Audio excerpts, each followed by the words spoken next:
오늘 영광군에 2.6cm의 첫눈이 내렸습니다. 광주와 전남 대부분 지역에는 한파특보와 강풍특보가 내려져 체감기온은 영하 5도까지 떨어졌습니다. 금리 인상에 부동산 시장이 급속히 냉각되면서 광주광역시의 민간공원 특례 사업이 차질을 빚을 우려가 커지고 있습니다. 일부 사업자들은 자금 경색으로 운영에 비상이 걸린 상황입니다. 각종 안전사고가 끊이질 않고 있는 여수산단 금호석유화학에서 또다시 폭발 사고가 발생했습니다. 다행히 인명피해는 없었지만 4차례나 이어진 폭발로 놀란 여수 시민들은 가슴을 쓸어내려야 했습니다. 내년부터 고향사랑 기부제가 시행됩니다. 기부를 독려하는 수단인 답례품이 단순한 선물을 넘어 지역 특산물을 전국에 알릴 수 있는 기회가 될 걸로 예상돼 지자체마다 선정에 고심하고 있습니다. 여러분 안녕하십니까? KBC 8시 뉴스입니다. 오늘 영광군에 2.6cm의 첫눈이 내렸습니다. 광주와 전남 대부분 지역에 한파특보가 내려진 가운데 강풍특보까지 발효되면서 추위는 더 매섭게 느껴졌습니다. 추위 속 첫눈 풍경을 구영슬 기자가 전해드립니다. 새하얀 눈이 마을 집집마다 지붕을 뒤덮었습니다. 산등성 위에는 순백 눈꽃의 설경이 펼쳐집니다.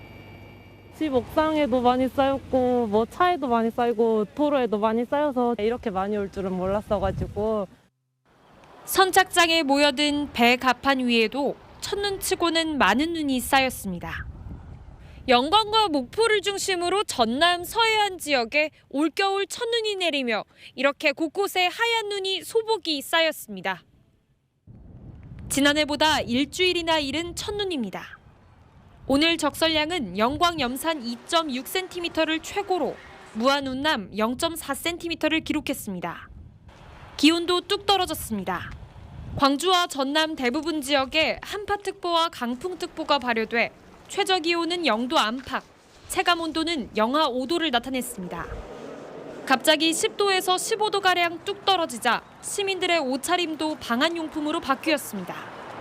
패딩과 털옷에 귀마개부터 목도리까지 지역민들은 방한용품으로 중무장한 채 동장군을 맞았습니다. 오늘부터 갑자기 너무 추워져가지고 핫팩도 막 갖고 왔고 어제는 진짜 따뜻했는데 오늘 패딩 없으면 안 될 것 같고 목도리가 아주 필수인 날씨인 것 같아요. 기상청은 모레까지 광주와 전남 지역 아침 최저기온이 영하권에 머무르는 등 강추위가 이어질 것으로 전망했습니다. 한파가 나타났고 또 내일도 내륙을 중심으로 아침 최저기온이 영하 5도 내외로 떨어져서 춥겠습니다. 그동안 내린 비나 눈으로 인해 도로가 얼 수 있기 때문에 교통안전에 유의하셔야 되겠습니다. 기상청은 내일 새벽까지 전남 서해안을 중심으로 비나 눈이 내리겠고 오후에는 소강 상태를 보이다 밤부터 다시 비나 눈이 내릴 것으로 내다봤습니다. KBC 구영슬입니다. 금리 인상에 부동산 시장이 급속히 냉각되면서 광주광역시 민간공원 특례사업 진행에도 빨간불이 켜졌습니다. 일부 사업자들은 자금 경색으로 운영에 어려움을 겪고 있기 때문인데요. 자체 채무지급을 이행할 수 없는 디폴트가 발생하지 않을까 걱정입니다. 이영길 기자의 보도입니다. 광주의 10개 민간공원 특례사업 지구 가운데 현재 분양에 나선 곳은 신용공원 한 곳뿐입니다. 바로 뒤를 잇는 사업지구가 마륵공원으로 현재 사업비 변경 타당성 검증을 진행하고 있습니다. 마륵공원은 이르면 내년 2월 분양, 그리고 그 뒤를 잇는 중앙공원 2지구는 내년 6월쯤 분양에 나설 수 있을 것으로 보입니다. 광주시는 내년까지 모든 사업지구에서 분양을 마치겠다는 계획이지만 제대로 진행될 수 있을지는 미지수입니다. 나머지 9개 사업에 대해서는 내년 23년까지 하반기까지 최대한 분양할 예정입니다. 사업 기간이 늘어나고 부동산 시장이 급격하게 얼어붙으면서 10개 사업지구 가운데 일부에서는 사업 차질 우려마저 나오고 있습니다. 공원 부지를 매입하면서 거액의 자금을 빌린 일부 사업자 가운데서는 자금줄이 막히거나 대출 연장이 안 될 것을 우려하는 경우도 생겨나고 있습니다. 아무래도 시행이나 시공사 쪽에서 이익이 없다고 판단됐을 때는 디폴트가 나오는 것도 한두 개는 있지 않을까라는 예상은. 분양시장 침체도 우려를 키우고 있습니다. 금융비용과 건설비용 상승으로 사업자 입장에서는 분양가를 올려야 하지만 이럴 경우 미분양으로 이어지지 않을까 전전긍긍하는 분위기입니다. 상황이 이런데도 광주시는 공원 부지를 모두 기부 체납받은 상황이라 공원 조성 사업에는 아무런 영향이 없을 것이라는 낙관적인 대답만 내놓고 있습니다. KBC 이영길입니다. 미분양 사태가 빚어지고 있는 광양의 한 아파트가 입주자 모집 취소를 검토하고 있습니다. 포스코건설 더샵 광양 라크포엠은 최근 계약자들에게 입주자 모집 취소 및 분양 연기 검토 중이라는 문자를 보낸 걸로 확인됐습니다. 포스코 더샵은 지난 6월 광양시가 조정 대상 지역에서 해제됐음에도 1순위 마감에 실패하면서 미분양 사태를 빚고 있습니다. 각종 안전사고가 끊이질 않고 있는 여수산단 금요석유학에서 또다시 폭발 사고가 발생했습니다. 다행히 인명피해는 없었지만 4차례나 이어진 폭발로 수백 미터 떨어진 옆 공장까지 폭발음이 들릴 정도로 강력했습니다. 박승현 기자가 취재했습니다. 소방대원들이 파손된 공장 배관에 연신 물대포를 쏩니다. 강력한 폭발에 건물 일부는 뜯겨져 나갔습니다. 가스도 나고 그렇고 몇 사람 정도 병원 갔어요. 여수산단 금호석유화학에서 폭발 사고가 발생한 건 오늘 오전 11시 10분. 타이어 연료를 생산하는 공장 배관 내에 있던 폐가스가 폭발하면서 화재로 이어졌습니다. 4차례나 이어진 폭발음은 300m 떨어진 옆 공장까지 들릴 정도로 강력했습니다. 옆에서 뻥 소리가 나갖고 가스가 몰려오기 깜짝 놀랐다더라고요. 이 사고로 10여 명이 가스를 흡입하고 청력에 손상을 입어 병원 치료를 받았습니다. 사고 현장 가까이에 있었더라면 자칫 대형 인명피해로 이어질 뻔했습니다. 추가 폭발이 우려돼 공장 가동도 전면 중단됐습니다. 금호석유화학은 폐가스 배관에 압력이 차면서 폭발이 난 것으로 보고 있습니다. 특정 가스가 과다하게 위협되고 해서 이런 고압에 의해서 폭발을 하거나 이런 사고가 종종 발생을 하는데요. 중대재해법 시행 이후에도 가스 누출, 화재, 폭발 등 각종 안전사고가 끊이질 않고 있는 금호석유화. 책임자인 박창구 회장에 대한 강력한 처벌과 함께 철저한 근본 대책 마련이 뒤따라야 한다는 목소리가 커지고 있습니다. KBC 박승현입니다. 화물연대 총파업이 일주일째 이어지면서 물류난이 커지고 있습니다. 광주광역시는 시멘트 공급 중단으로 지역 레미콘 생산도 가동을 멈춰 일부 건설 현장이 작업 중단 위기에 처하고 있다고 밝혔습니다. 금호타이어도 고무 등 원재료의 반입 중단과 재고 소진으로 조만간 공장 가동이 멈출 위기인 것으로 알려졌습니다. 이미 생산된 타이어도 출하가 정상적으로 이뤄지지 않으면서 물류창고에 재고가 쌓이고 일부는 야적에 들어갔습니다. 광주 전남 시민사회단체와 전남도의회가 정부의 화물연대 업무 개시 명령에 강력히 반발하고 나섰습니다. 광주 전남 시민농민단체와 진보정당은 오늘 광양항과 광주광역시청 앞에서 각각 기자회견을 열고 화물 노동자에 대한 정부의 업무 개시 명령은 대화와 협상은 거부한 채 노동자의 정당한 투쟁을 탄압하는 조치라면서 업무 개시 명령을 즉각 철회하고 대화와 교섭에 나서라고 촉구했습니다. 전남도의회도 기자회견을 통해 정부의 업무 개시 명령에서 낮은 운임과 과적, 과로 등 열악한 노동 환경에 대한 고민이나 개선 의지는 찾을 수 없다며 불법 파업을 운운하기 전에 파업이 시작된 원인부터 살펴봐야 한다고 주장했습니다. 이상익 한평군수가 광주광역시 편입을 조건으로 광주군공항 이전에 동의해야 한다는 주장에 대해 시기상조라고 말했습니다. 이상익 군수는 군민의 80%가 농민인 한평군이 광주광역시로 편입하게 되면 산업화, 도시화에 생명산업인 농업의 혜택이 사라질 것이라며 이같이 말했습니다. 이 군수는 여론을 살핀 뒤 내년 초 주민 찬반 투표를 할 계획이라며 60% 이상 찬성해야 군공항 이전을 추진할 수 있지 않겠느냐고 덧붙였습니다. 내년부터 시행되는 고향사랑 기부제를 앞두고 지자체마다 유치 전략 수립이 뜨겁습니다. 특히 고향사랑 기부를 독려하는 수단인 답례품 선정에 무척 고심하는 모습인데요. 답례품이 단순한 선물을 넘어 지역의 특산물을 전국에 알릴 수 있는 기회가 될 걸로 전망됩니다. 이동근 기자의 보도입니다. 나의 고향 전라남도. 전라남도와 나는 이어져 있습니다. 기억과 추억을 잇다. 전남의 주요 시군과 관광지, 먹거리를 통해 고향사랑 기부를 호소하는 전라남도의 홍보 영상입니다. 내년 1월 시행될 고향사랑 기부제가 지자체마다의 뜨거운 관심거리입니다. 주민등록상 거주지가 아닌 지자체에 500만 원까지 기부가 가능하고 10만 원까지는 전액 세액공제도 받을 수 있다 보니 기부자의 선택을 받기 위한 지자체 간 경쟁이 치열합니다. 주타깃이 그래도 출향향후분들이니까 출향향후들하고 이렇게 교류하고 소통을 계속 이렇게 지속적으로 늘려가면서요. 그분들이 자발적으로 이렇게 기부를 하실 수 있게끔 그렇게 유도를 할 수밖에 없고.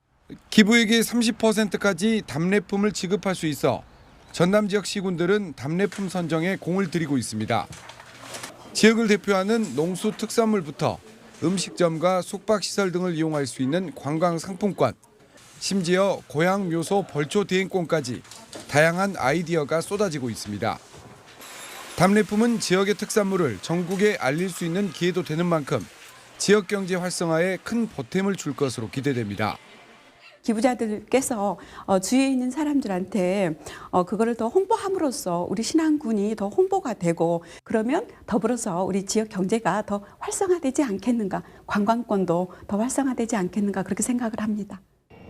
하지만 향후나 출향인들에게 기부제를 알리는 서신이나 전화, 문자 메시지 발송 등을 금지하고 있어 홍보를 어떻게 하느냐가 풀어야 할 과제입니다. 또한 매년 초 기부 액수를 공개하도록 해 자칫 지자체 간 과잉 경쟁과 부작용을 낳을 수 있다는 우려도 큽니다. KBC 이동근입니다. 프로야구 기아 타이거즈가 새 외국인 투수로 메이저리그 토론토 블루제이스 출신의 존 앤더슨을 영입했습니다. 1994년생인 앤더슨은 키 193cm, 체중 102kg의 우한 정통파 투수로 타자들을 압도하는 최고 시속 154km의 빠른 공이 위력적이고 투심과 커브, 체인지업 등 다양한 구종을 구사합니다. 올 시즌 토론토 블루제이스에서 단 한 경기 출전에 그쳤지만 트리플 A에선 전체 36경기에 출전해 88이닝을 소화하고 3승 3패, 평균 자책점 3.58의 준수한 활약을 펼치기도 했습니다. 기아는 부상 위험이 높은 걸로 평가받았던 놀린의 대체자로 앤더슨 영입에 성공하면서 선발 로테이션의 다양성을 확보하게 됐습니다. 우리나라 국민 2명 중 1명은 네이버와 같은 포털 사이트를 통해 뉴스를 이용할 정도로 이 포털 뉴스 이용률은 날로 커지고 있는데요. 비욘드 더 로컬을 내걸고 지역의 시각과 가치를 담은 뉴스를 전국화하고 있는 KBC 광주방송의 포털 뉴스 성장세도 뚜렷합니다. 이계혁 기자가 보도합니다. 2017년 언론사 뉴스 구독 서비스를 시작한 네이버. 불과 5년 만에 구독자 수가 국민 2명 중 1명인 2,644만 명에 이르고 기자별 작성 기사를 보는 기자홈 구독자 수도 950만 명에 달할 정도로 네이버를 통한 뉴스 접근이 많습니다. 지난 1월 광주 전남에서 유일하게 네이버 뉴스 콘텐츠 제휴 서비스를 시작한 KBC의 포털 성장세도 뚜렷합니다. 서비스 시작 10달 만에 구독자 수 50만 명을 돌파하면서 광주 전남을 넘은 전국 뉴스 플랫폼으로 자리를 잡아가고 있습니다. 광주 전남의 소식뿐 아니라 전국적 이슈를 광주 전남 시각으로 분석 보도하면서 지역 뉴스 콘텐츠의 질을 한 단계 끌어올렸다는 평가가 나옵니다. 특정한 지역이 갖고 있는 문화와 전통과 가치 이런 것들을 콘텐츠화해서 담는다는 것, 또 그런 것들을 많은 사람들에게 보여주려고 하는 노력들은 결국은 세계적인 경쟁력을 갖게 되는 출발점이다 이렇게 생각합니다. 특히 최근 네이버가 뉴스의 질을 높이기 위해 도입한 심층 기획 코너와 20대 전용 뉴스 서비스, 그리고 쇼폼 등을 통해 기존 방송 뉴스로 다루기에 한계가 있던 콘텐츠들도 다양한 방식으로 제공하고 있습니다. 이를 통해 지난달 기준 네이버를 통한 KBC 기사 조회수는 481만 건에 달했고 이 가운데 뉴스 접근성이 쉬운 모바일을 통한 뉴스 조회수가 90%를 넘겼습니다. 모바일을 통해서 지역 뉴스를 언제 어디서든 확인할 수 있다는 것에 자부심을 느끼고 있고요. 앞으로도 지역 콘텐츠들을 빠르고 정확하고 재미있게 전달해 드리도록 하겠습니다. KBC는 급변하는 미디어 환경에 적극적으로 대응하기 위해 방송 뉴스와 온라인 뉴스를 통한 질 높은 콘텐츠를 지속적으로 생산해 나갈 계획입니다. KBC 이계혁입니다. 광주 평동산단 냉장고 부품 조립업체에서 불이 나 공장 일부가 탔습니다. 오늘 오전 8시 20분쯤 광주시 광산구 평동산업단지 안 냉장고 부품 조립업체에서 화재가 발생해 공장 한 개동 약 150제곱미터를 태우고 1시간 만에 진화됐습니다. 화재 당시 공장 안에는 직원 5명이 있었지만 다행히 대피해 인명피해는 발생하지 않았습니다. 소방당국은 간이 휴게실에서 시작된 불이 공장으로 옮겨 붙은 것으로 보고 정확한 화재 원인을 조사하고 있습니다. 지난 2020년 곡성에서 산사태가 나 주민 5명이 숨진 것과 관련해 공사 관계자 8명과 법인 2곳이 2년 만에 기소됐습니다. 광주지검 형사 3부는 국도 15호선 확장공사 현장의 시공과 관리, 감독을 소홀하게 해 산사태를 유발한 혐의로 국토교통부 공무원 1명과 전남도 공무원 1명, 설계사와 시공사 관계자 3명, 감리 3명과 시공사법인, 감리법인을 불구속 기소했습니다. 검찰 조사 결과 시공사는 많은 비가 올 것이 미리 예보됐음에도 도로 공사를 위해 깎아놓은 절개면과 토사 등의 안전 조치를 하지 않았고 관리 감독이나 부실 공사에 대한 점검도 제대로 이루어지지 않은 것으로 드러났습니다. 목포수협이 북한 화로 입판장을 추가 준공했습니다. 안정적인 화로 입판 활성화를 위해 신축된 북한 화로 입판장은 총 사업비 50억 원이 투입돼 3,900제곱미터 부지에 지상 2층 규모로 신축됐습니다. 수조별, 어류별 수온 조절이 가능하고 어업인과 중도매인을 위한 복지 시설도 갖춰 어업인들의 소득 증대에도 도움을 줄 걸로 기대됩니다. 광주광역시가 자매 결연을 맺은 베트남 응해안시, 일본 센다이시와 함께 e스포츠를 통한 문화교류 확대에 나섰습니다. 오늘 광주 e스포츠 경기장에서 열린 2022 글로벌 e스포츠 대회에선 광주광역시와 자매 결연을 맺은 베트남 응해안시, 일본 센다이시를 대표하는 e스포츠 팀이 각각 출전해 승부를 겨룬 결과 광주광역시가 우승을 차지했습니다. 내일부터 이틀간은 행사에 참여한 관계자들을 대상으로 김장 체험과 5.18 역사 탐방, 국립아시아문화전당 투어 등을 진행합니다.